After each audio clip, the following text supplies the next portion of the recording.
नमस्कार दोस्तों, सफलता सीरीज में आप सभी का स्वागत है। तो हम लोग जो है कौन सा चैप्टर कर रहे थे, छायावाद चैप्टर पे, जहाँ पे हम लोग राष्ट्रीय काव्य चेतना और हालावाद पर बात कर रहे थे। तो चलिए आज उसके आगे के क्वेश्चन डिस्कस करते हैं। तो ये सारे PYQs बहुत ही इम्पोर्टेंट है, PYQs से क्वेश्चन बनते ही बनते हैं। तो ये सीरीज जो है मोस्ट इम्पोर्टेंट हो जाती है, तो इसे देखना मत भूलिएगा, है ना। तो चलिए आज का सेशन स्टार्ट करते हैं। आज का पहला क्वेश्चन है कि जयशंकर प्रसाद की किस कृति को पहले ब्रजभाषा में तथा बाद में खड़ी बोली में रूपांतरित कर दिया गया। तो इम्पोर्टेंट क्वेश्चन है। तो प्रेम पथिक है या फिर कानन कुसुम या झरना या आंसू। तो यहाँ पे इनका हो जाएगा प्रेम पथिक, यानी कि ऑप्शन ए सही हो जाएगा।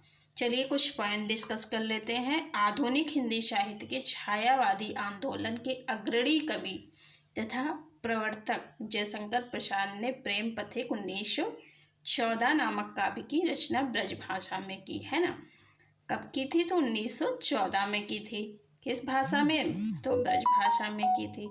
प्रसाद ने प्रेम पथिक को बाद में खड़ी बोली में, पहले जो है ब्रजभाषा में थी, बाद में खड़ी बोली में हुई, है ना, परिवर्तित करके प्रस्तुत किया। अब इनका देख लेते हैं। और रचनाएं हैं कानन कुसुम। कानन कुसुम कब लिखा गया है? तो 13 में लिखा गया। झरना 1918 में। आंसू 1925 में। रचित काव्य संग्रहों में बाद के संस्करणों में जयशंकर प्रसाद ने कुछ अन्य कविताएं जोड़ी है। जयशंकर प्रसाद द्वारा रचित अन्य रचनाएं देख लेते हैं। उर्वशी है, वन मिलन है। उर्वशी नाम से और किसने जो है काव्य रचा है, तो आपको कमेंट में बताना है। वन मिलन, प्रेमराज, अयोध्या का उद्धार, छोकोश्वास, वज्रवाहन, महाराणा का महत्व, चित्राधार, लहर और कामायनी, सारे मोस्ट इम्पोर्टेंट हैं, याद रखिएगा। अगला क्वेश्चन है कि निराला की जूही की कली उदाहरण है। तो जूही की कली किस छंद का उदाहरण है? ए है मात्रिक छंद, बी है वर्णिक छंद का, सी है मुक्त छंद का, डी है इनमें से कोई नहीं। तो चलिए देखते हैं कौन सा छंद होगा। तो यहाँ पे हो जाएगा जूही की कली जो है 1916 में लिखा गया है, मुक्त छंद में लिखा गया है। जूही इम्पोर्टेंट है ना, किस छंद में? तो मुक्त है। जूही की कली कब लिखा गया है? तो 1916 में लिखा गया है। चलिए कुछ पॉइंट डिस्कस करते हैं। छायावादी काव्य आंदोलन के प्रमुख स्तंभ महाप्राण सूर्यकांत त्रिपाठी निराला द्वारा रचित जूही की कली 1916 में मुक्त छंद में है। काव्य में मुक्त छंद का प्रयोग हिंदी साहित्य में निराला की मौलिक एवं नवीन अभिव्यक्ति थी, जिसका उनके समकालीन साहित्यकारों ने प्रबल विरोध किया। मुक्त छंद करने पर उनके जो समकालीन साहित्यकार थे वो प्रबल विरोध करते हैं। फिर सूर्यकांत त्रिपाठी निराला की अन्य रचनाएं देखते हैं, जिसमें है सरोज स्मृत, शोकगीत से है राम की शक्ति पूजा, इम्पोर्टेंट है रेखा तोड़ती पत्थर, सच है अधिवास, बादल लाग, विधवा भिक्षुक, संध्या सुंदरी, पंचवटी प्रसंग तथा प्रेसी आदि है। जूही की कली निराला की प्रथम कविता तथा पत्रोत्कंठित जीवन का विष बुझा हुआ अंतिम है। तो पहली रचना निराला की जूही की कली है और अंतिम रचना कौन सी है? पत्रोत्कंठित जीवन का विष बुझा हुआ। अगला क्वेश्चन है कि छायावाद में वक्रता का वैभव मिलता है ना। प्रसाद के काव्य में निम्नलिखित में से किसका उत्कर्ष मिलता है? तो यहाँ पे हो जाएगा ऑप्शन बी अभिव्यंजना, है ना।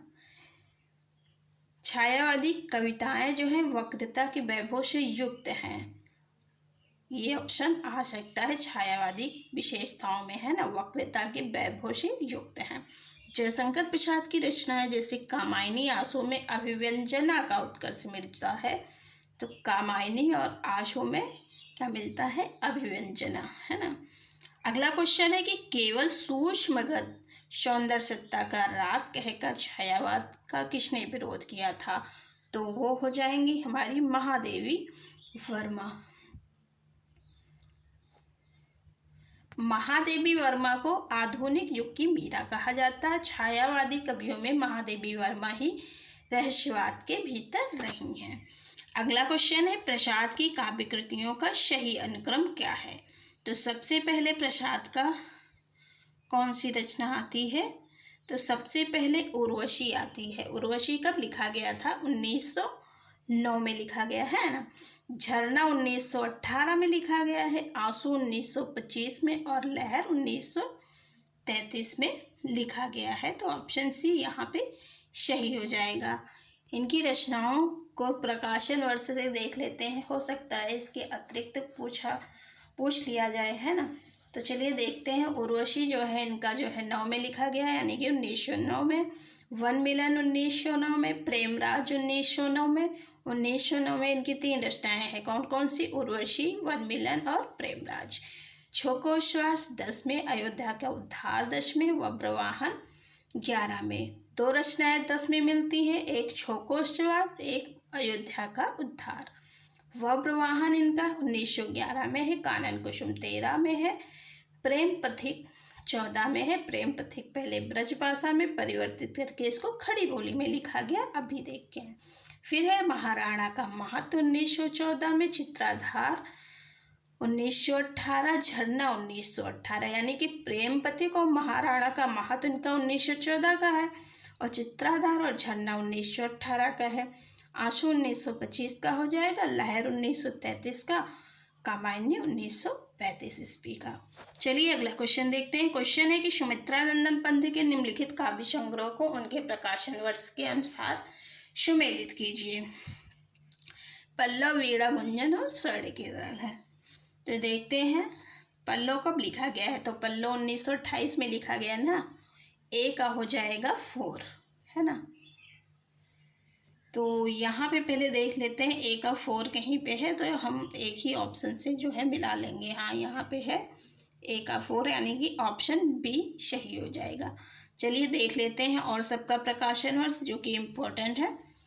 तो बेड़ा इनका 1927 का हो जाएगा, गुंजन जो है 1932 का हो जाएगा और स्वर्ण किरण 1947 का हो जाएगा। कुछ विशेष जो है इन रचनाओं के बारे में कुछ विशेष दिया गया है जो कि इम्पोर्टेंट है, यहाँ से भी क्वेश्चन पूछ लिया जाता है, तो देख लेते हैं। पल्लव जो है, पल्लव के बारे में क्या है कि पंत जी इस रचना को छायावाद का घोषणा पत्र या मैनिफेस्टो कहा जाता है, कई बार एग्जाम में पूछा गया है। बीड़ा 1987 यह छायावादी रचना है। गुंजन 1932 यह पंत की छायावाद की अंतिम रचना है, इम्पोर्टेंट है ना। अंतिम प्रथम रचना उच्छ्वास है। स्वर्ण किरण 1947 यह अंतस्थ चेतना रचना मानी जाती है, अरविंद दर्शन से प्रभावित है, इम्पोर्टेंट पॉइंट है। अगला क्वेश्चन देखते हैं। गीत कुंज किस कवि की रचना है? तो गीत कुंज हो जाएगा सूर्यकांत त्रिपाठी निराला का। कब लिखा गया है? तो 1954 में लिखा गया है ना। किसका है? निराला का है। गुंजन 1932 का है। ये है पंत जी का। चित्ररेखा 1935। चित्राधार है, एक है चित्ररेखा। चित्राधार प्रसाद जी का, जबकि चित्ररेखा जो है रामकुमार वर्मा का 1935 में है। शांत गीत 1936 ईस्वी महादेवी वर्मा का है। चलिए अगला क्वेश्चन देखते हैं। क्वेश्चन है पंत की काव्य रचनाओं का सही क्रम। यहाँ प्रकाशन वर्ष पता होगा तो सही क्रम लगा लेंगे। तो चलिए देखते हैं। गुंजन अभी हम लोग पढ़ के आए हैं, 1932 का है ना। पल्लव 1928 का है और जो है ग्राम्य कब का है? तो 1940 का है। गुंजन हो जाएगा 32, पल्लव हो जाएगा 28, ग्राम्य हो जाएगा 1940 और युगांत हो जाएगा अपना 1936 में। तो सबसे लास्ट में आएगा हमारा ग्राम्य 1940 में, तो ऑप्शन बी सही हो जाएगा। यहाँ पे दिया गया है प्रकाशन वर्ष के अनुसार जो है काव्य कृतियों का, तो देख लेते हैं। उच्छ्वास 1920, ग्रंथ 1920, बीड़ा 1927, पल्लव 1928, गुंजन 1932, युगांत 1936, युगवाड़ी 1939, ग्राम्य 1940, स्वर्ण किरण 1947, शरधूल 1947, उत्तरा 49, युगपत 49 में, अतिवा 1955, कला और बूढ़ा चांद 1959 में, लोकायतन 1964, चितंबरा सत्यकाम 1975 में। यहाँ से कोई भी क्वेश्चन या वन लाइनर में पूछ लिया जाएगा या सब्जेक्टिव टाइप पूछ लिया जाएगा, तो ध्यान रखिएगा। अगला क्वेश्चन है, उत्तरायण महाकाव्य के रचनाकार हैं। तो उत्तरायण किसका है? उत्तरायण जो है रामकुमार वर्मा जी का है, यानी कि ऑप्शन बी सही हो जाएगा। चलिए देख लेते हैं, उत्तरायण है क्या? महाकाव्य है ना। रामकुमार वर्मा का है। प्रेम प्रयास भी महाकाव्य है। हरिऔध का है। आद्रा जो है काव्य ग्रंथ सियाराम शरण गुप्त का। मिलन काव्य खंड है रामनरेश त्रिपाठी का। ये सब एग्जाम में पूछे गए हैं। ऑप्शन से ही क्वेश्चन एग्जाम में बनते हैं, तो ध्यान रखिएगा। अगला क्वेश्चन है, छायावाद के समर्थन में सबसे पहला लेख लिखने वाले लेखक हैं। तो सबसे पहला लेख किसने लिखा था? मुकुटधर पांडे ने। छायावाद के समर्थन में सर्वप्रथम लेख मुकुटधर पांडे ने 1920 में, सन याद रखिएगा कहाँ पे, जबलपुर से प्रकाशित श्री शारदा पत्रिका में हिंदी में छायावाद नामक शीर्षक से लिखा था। हिंदी में छायावाद शब्द का प्रथम प्रयोग भी मुकुटधर ने ही किया था। चलिए अगला क्वेश्चन देखते हैं कि अग्निपथ के पार चंदन चांदनी का देश किसकी पंक्ति है?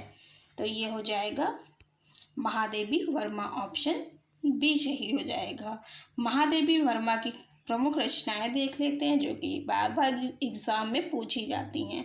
तो निहार का प्रकाशन वर्ष कब है? 1930 में। रश्मि 1932, नीरजा 1935, शांतिगीत 1936, यामा 1940, दीप शिखा 1942, सप्तपर्णा 1960 ईस्वी इत्यादि।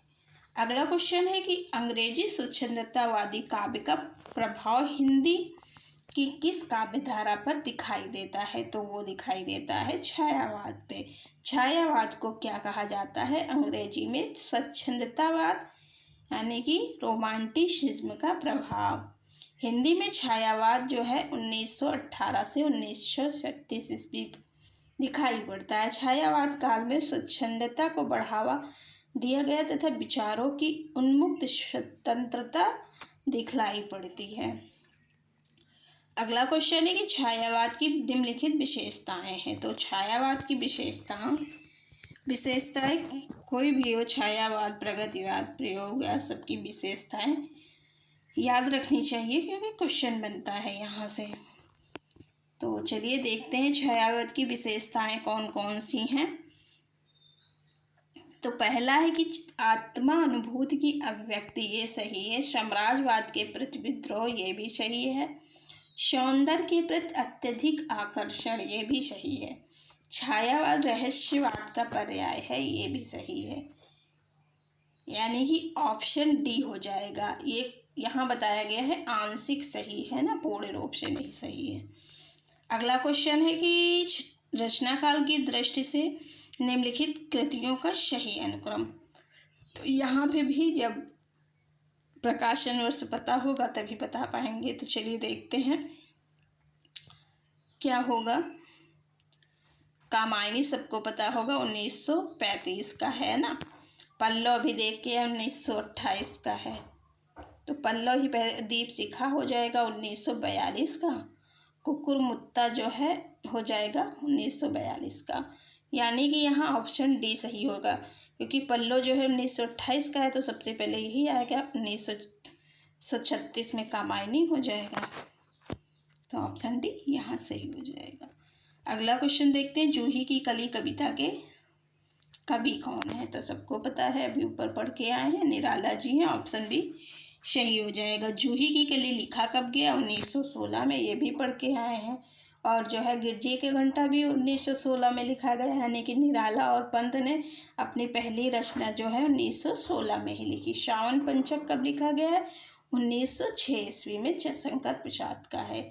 जाग बेसुध जाग महादेवी वर्मा का इम्पोर्टेंट है, इसमें कन्फ्यूजन हो सकता है, तो ये ज़रूर याद कर लीजिएगा, लेसन नोट कर लीजिएगा। अगला, उपर्युक्त सभी कविताएं कवियों के प्रथम रचना है प्रथम प्रभात 1918 जयशंकर प्रसाद की जो है प्रथम छायावादी कृति है। जूही की कली 1916 सूर्यकांत त्रिपाठी निराला की प्रथम कविता, जिसे महावीर प्रसाद द्विवेदी ने अश्लील कहकर सरस्वती में नहीं प्रकाशित किया था। मोस्ट इम्पॉर्टेंट है ये अक्सर पूछा जाता है एग्जाम में। अगला क्वेश्चन है, प्रसादकृत प्रलय की छाया की विषय वस्तु के केंद्र में है, तो जो है ये है रानी कमलावती का पश्चाताप। पॉइंट डिस्कस कर लेते, हो सकता है यहाँ से क्वेश्चन बन जाए है। तो जयशंकर प्रसाद कृत प्रलय की छाया की विषय वस्तु रानी कमलावती का पश्चाताप है। इस कविता में अलाउद्दीन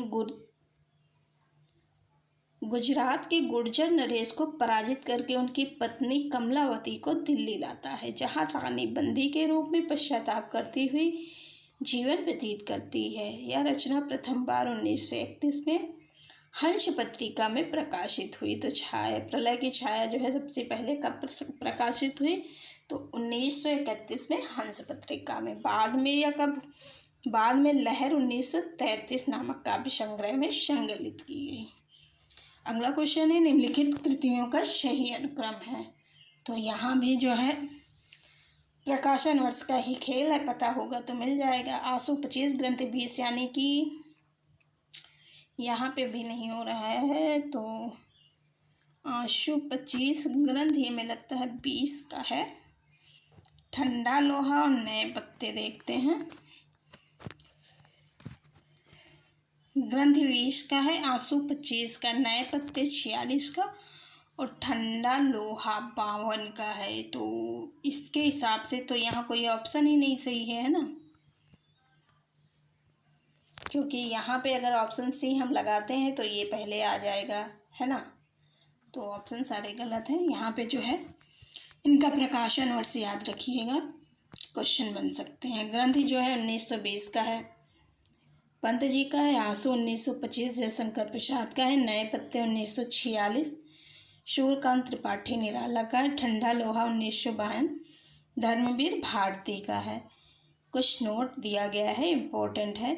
आंसू जो है, आंसू 25 133 छंदों का विरह प्रधान स्मृति काव्य, इसे हिंदी का मेघदूत कहा जाता है ना।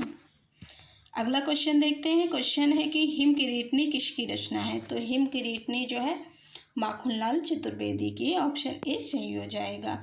लिखा कब गया है हिम किरीटनी, तो 1943 में लिखा गया, यहाँ पे दिया भी गया है। माखनलाल चतुर्वेदी का जन्म 1989 में हुआ था और मृत्यु 1968 की ईस्वी में हुआ था। हिम किरीटनी 1943 का है, जबकि हिम तरंगिणी 1949 का है।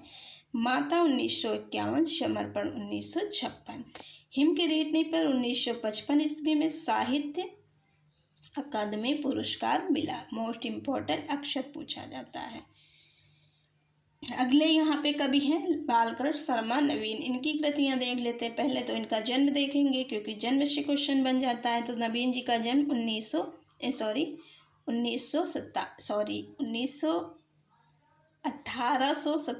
1900 बहुत जल्दी निकल जाता है। 1897 से 1960 ईस्वी की काव्य रचनाएं हैं। कुमकुम 1949 की है। रश्मि रेखा है, अपलक है, क्वाश है, हम पुष्पाई चरम के, विनोबा स्थवन और उर्मिला है। फिर हैं अयोध्या सिंह उपाध्याय हरिओद, इनका जन्म 1865 में, मृत्यु जो है 1947।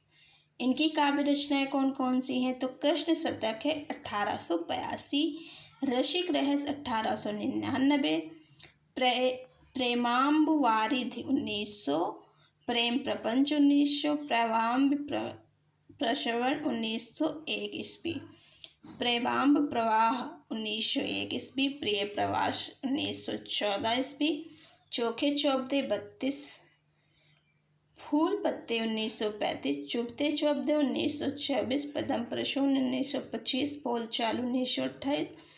बोलचाल इनका मुहावरा टाइप का जो है काव्य।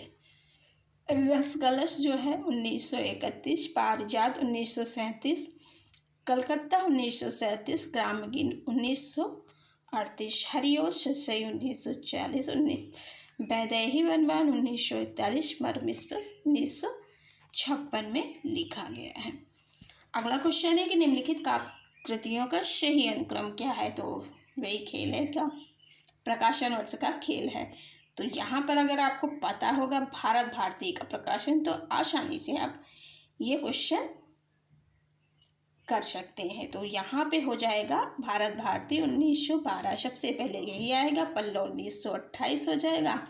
अनामिका पहले 1933 में, दूसरा इसका 1938 में आया, और दीपशिखा 1942 अभी देख के ही आए थे, है ना। तो आज का ये लास्ट क्वेश्चन था, आगे के क्वेश्चन कल डिस्कस करते हैं। अगर सेशन अच्छा लगा हो तो लाइक शेयर सब्सक्राइब करना ना भूलिए। Thank you so much.